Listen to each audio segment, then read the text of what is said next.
Good morning. The Bermuda Progressive Labor Party believes that the issue of gaming must not only be moved forward immediately, but that the people, not the politicians, should decide. Last year in Parliament, the PLP passed the Referendum Act, which laid the foundation for important questions to be placed before the people of this country. On November the 2nd, 2012, the PLP tabled a bill in Parliament to give the people that very right, allowing for a referendum on whether or not there should be casino gaming in Bermuda. Parliament was dissolved before we got to debate the bill. However, we were confident that given both the OBA and PLP election platforms committed to holding a referendum on the issue, that we would have moved forward with a sense of urgency that this matter requires. Before the election, the One Bermuda Alliance said, "We will promote business development by holding a referendum on casino gambling forthwith." However, now a full 5 months into the One Bermuda Alliance's term, we have seen no movement, and the government is silent on this important issue. We have heard much talk about human rights, municipality reform, and SAGE, but nothing on this campaign promise. Gaming will represent a tremendous shift in our tourism business model and brings with it numerous challenges and opportunities. Whether we go forward with this or decide that it isn't a good fit for Bermuda should not be determined by backroom deals or political maneuvering. It should be decided by the people of Bermuda. Before the election, both parties appeared to agree that on an issue of this magnitude, democracy works best when the people have the opportunity to have their say. For that reason, we are mystified as to why the OBA continues to drag their feet on allowing the people's voice to be heard. The PLP supports a referendum. The machinery is in place to have a referendum. The Premier said the money is in the budget for a referendum, and the Gaming Referenda Act has already been written. I was so frustrated by the lack of movement on this issue that in March, the PLP attempted to table the referendum bill. However, it was not allowed under House rules. I am happy to share the bill with the Premier so that he can fulfill his party's campaign promise.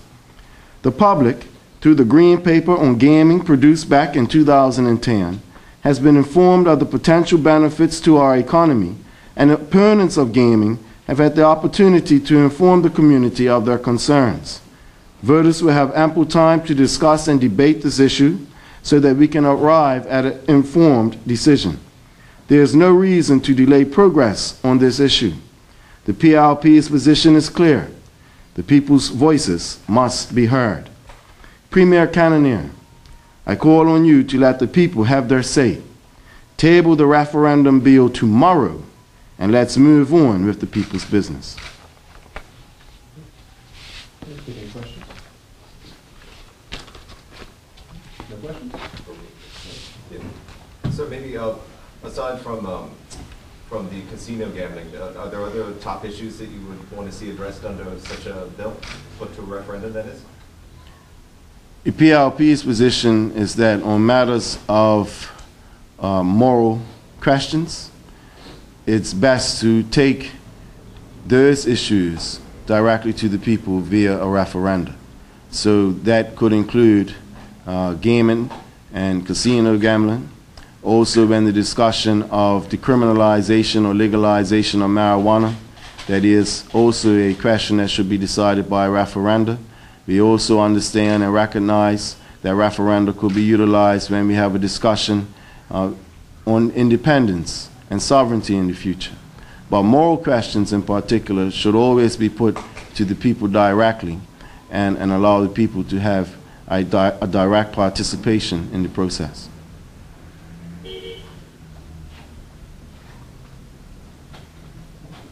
Maybe as far as the parliamentary session that's coming up, we're hoping to see this bill tabled as soon as possible. Are there any other top issues that you foresee the party dealing with in the session coming up? Yeah, there are many issues, there are many concerns that the PLP has observed over the last few months under the One Bermuda Alliance government. There's still question marks regarding Heritage Wharf. We still have this outstanding issue with the Attorney General and the actions taken to what we consider to be a witch hunt and punishment of a civil servant. We have question marks regarding the telecommunications reform process and the recent merger in particular of Logic and Northrop. And there are other issues in pertaining to education and healthcare that we as a party will be very much focused on ensuring that the people of this country receive the adequate information, and the government is held to account to ensure that they deliver on many of their election promises.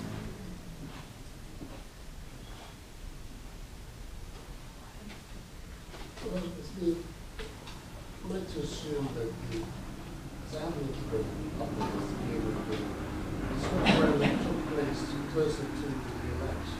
Yeah, the referendum bill was passed, I believe it was prior to the election. I cannot give you the exact date. And the intention was to ensure that we moved along in the process to get an answer from the people on this very important question. Let's face it, we have the breakaway, which has just arrived in Bermuda with 3,500 people, combined with an extra 1,500 to 2,000 passengers on another cruise ship. And this is an exciting time for Bermuda, especially when it's obvious that we are in an economic downturn. Every opportunity to create or spur economic opportunities is being delivered via the arrival of the breakaway and our cruise line passengers. Now, the question that is going to be asked is, with 5,000 people in this country visiting, what is it there truly for them to do? And so gaming has been identified as one of the amenities in which can be provided to our guests, because we have to understand, it's one thing to have 5,000 visitors to come to the country, but they are of no value if they do not spend no money. So the question is, what will it take to be able to get money out of our visitors' pockets? And people have a tendency to want to spend money where they're having fun and they are enjoying themselves. And to me, that's the essence of tourism. And unfortunately, even though over successive governments and successive rebranding exercises, unfortunately, the brand that Bermuda offers today, many will consider it to be boredom, where you can just come and read poetry. There's actually nothing else that one can do outside of sightseeing tours, go to a few restaurants, and go to the beach.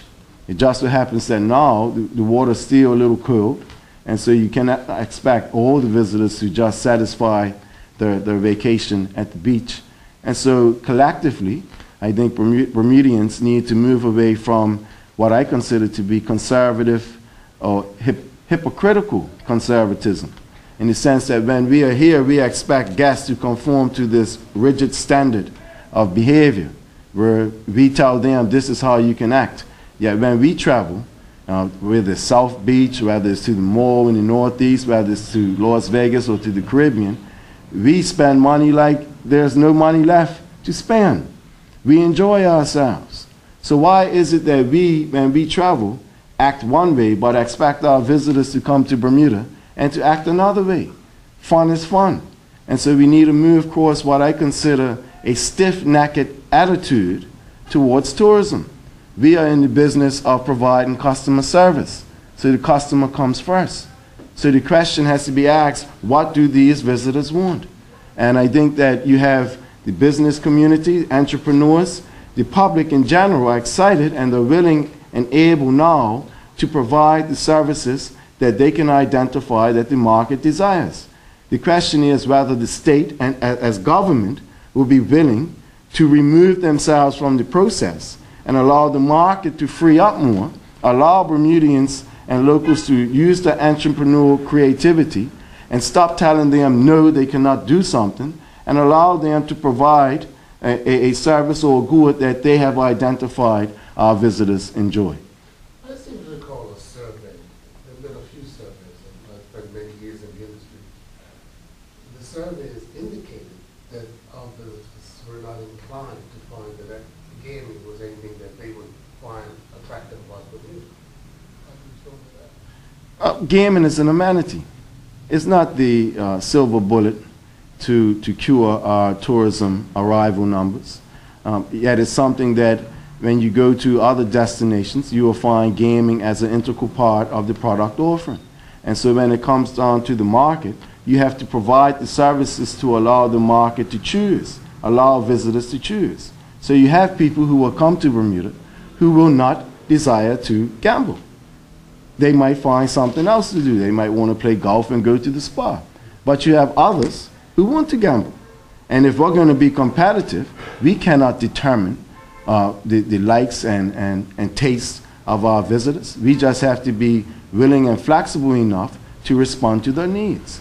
And so in this statement about pushing forward gaming is really to encourage the One Bermuda Alliance to get on with it. We asked during the third speech reply and the budget debate what was their position, because we did note that they had called for a referendum also. And we received somewhat of a grayish response in the House at the time,